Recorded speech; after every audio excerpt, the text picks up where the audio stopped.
Hello, welcome back to the Reminder Dental tutorial series. Today we're going to be going through the troubleshooting the connector, and this first video we're just going to look at the files. And so as we look at the files, I'm just going to go through them one by one, kind of explain what they are, what they do, and that way you'll know what you can do with it. Okay, the first one is the configuration.ini. Now, we store things here because it's an easy place to do it, but we also store things in the registry. When you change them here, it changes in the registry. But the registry is a backup copy, but this is an easier place to make those changes. Then you have 3 different log files. Actually, there should be 4 log files, one for the updater.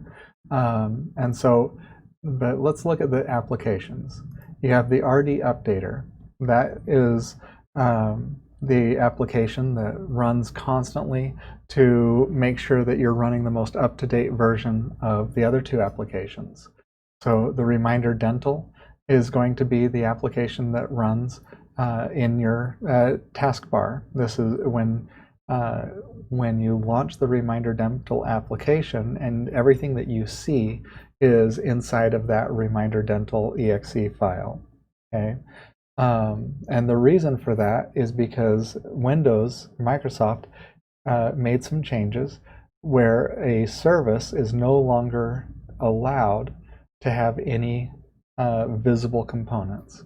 And so if you want it to be a service, and for us we have to have it be a service, the difference between a service and an application, think of an application being like Microsoft Word.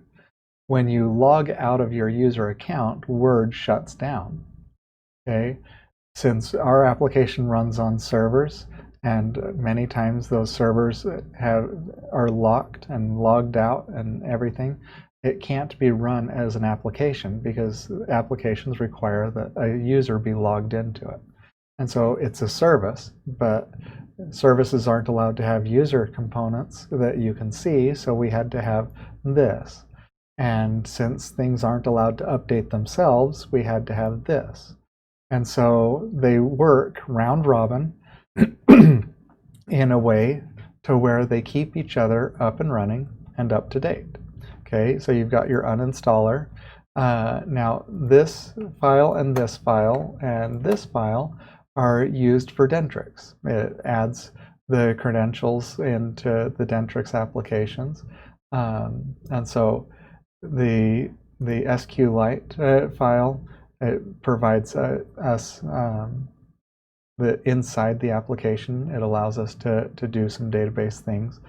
And unfortunately, we weren't able to package it internally like we were with everything else. The log files, they will give you detailed information about, what's going on, if there's any problems, and so on.